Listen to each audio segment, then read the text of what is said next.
Mes fils, vous qui avez des dons de parole de connaissance, à la compassion, on ne fait pas ces choses-là. Tu appelles quelqu'un devant tout le monde, tu dis ses problèmes au monde entier. On ne fait pas ça ici.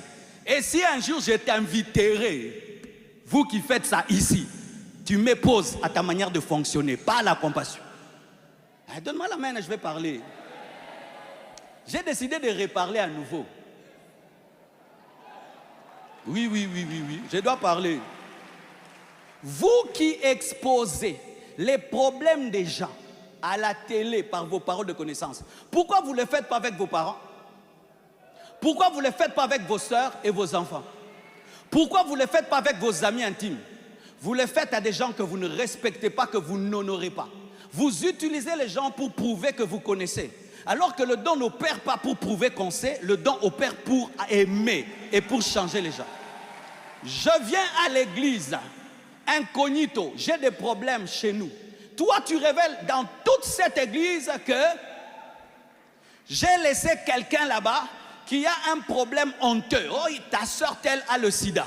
Et tu dis au monde entier que telle a sa soeur qui a le sida. Mais cette soeur-là, c'est un être humain. Maintenant, partout, on sait qu'elle a le sida. Partout, même quand Dieu la guérira. Il y a des gens qui ne croiront jamais que Dieu la guérit. La prophétie, la parole de connaissance, c'est pour édifier. Ce n'est pas pour qu'on acclame le prophète, qu'on célèbre le prophète et qu'on dise que tu es terrible. Lorsque la prophétie est mue par l'orgueil, il y aura toujours de la méchanceté, même si c'est Dieu qui parle. Car l'esprit du prophète est soumis au prophète. Ce n'est pas parce que tu as vu que tu dois dire.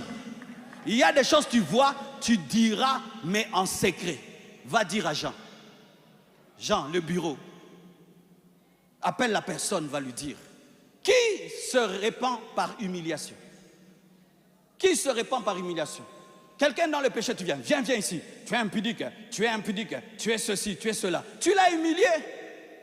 Les médecins soignent les gens, mais ne disent pas, j'ai opéré. Ils ne filment même pas comment ils ouvrent les ventres des gens. Nous, on doit tout montrer. Ce n'est pas parce qu'on a des caméras qu'on doit tout montrer. Ce n'est pas parce qu'on a des caméras qu'on doit tout montrer. Et voici encore, j'aimerais te dire, vraiment écoute-moi bien. Si tu vas quelque part, on te dit, lève-toi, pour qu'on te dise devant le monde entier tes problèmes, ne te lève pas. On ne te tapera pas. On ne te fera rien. On ne te fera rien. Vous avez peur, pourquoi? C'est ta vie. Ne vous levez pas. Frère, lève-toi. Je suis en train de voir tel. Je ne me lève pas. Pourquoi? Tu veux détruire ma famille? Tu veux détruire ma vie?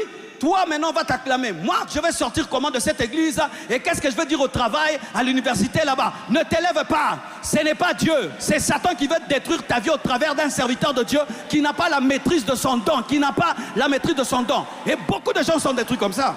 Et donne-moi la main. Je parle en connaissance de cause. Je connais quelqu'un qui est mort comme ça. Une dame va au Nigeria. Elle va au Nigeria et là-bas le prophète, c'est ce qu'il fait. Il appelle comme ça. Et puis regardez ce que le prophète dit en public. Il dit, je vois, non c'était en Afrique du Sud, oui il va en Afrique. Il dit, je vois ta maman qui te combat. Pourquoi ta maman te fait ça? Pourquoi ta maman fait ça? Tous tes blocages c'est ta maman. Tous tes blocages c'est ta maman. La fille commence à pleurer. Maman, maman. Et mais quand aujourd'hui, tout le monde est connecté. Pendant qu'on fait ça, la maman était devant la télévision en train de voir. On est en train de la traiter de sorcière dans le monde entier. Cette maman est tombée, elle est morte. Maintenant, quelle gloire vous avez dans tout ça? Quelle gloire vous avez dans tout ça? Les hommes à qui nous prophétisons ont des enfants, ont des frères, ont des sœurs, ont des amis. Ils travaillent, ils ont des projets. Ça ne s'arrête pas ça. Quand on dit Amen, la vie continue. Le culte prend fin, mais la vie continue. Le culte prend fin, mais la vie continue. Maintenant, dehors, cette personne aura quelle vie? Frères et sœurs, c'est ta vie. Dans d'autres nations, on peut même te traduire en justice. Quelqu'un peut te traduire en justice que tu as touché à sa réputation. C'est pourquoi vous remarquez, on ne fait pas ça aux blancs, on fait ça qu'aux noirs, qui ne connaissent pas leurs droits. Oui, il y a des choses qu'on ne fait qu'aux gens qui ne connaissent pas leurs droits.